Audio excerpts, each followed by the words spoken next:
な感じでマスキングしました。でここだけ残します。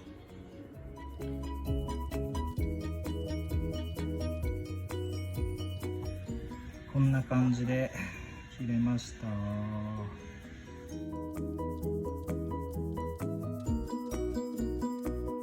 このホルソーを使ってここに穴を開けていきたいと思います。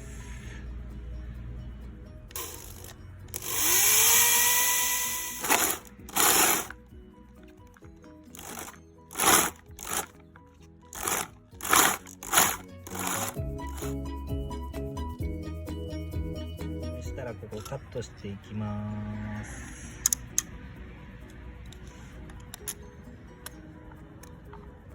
はい、でカットが終わったらこれを仮り合わせしていきます。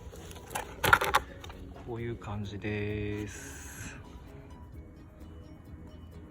仮り合わせの位置が決まったらここにパテを持っていきます。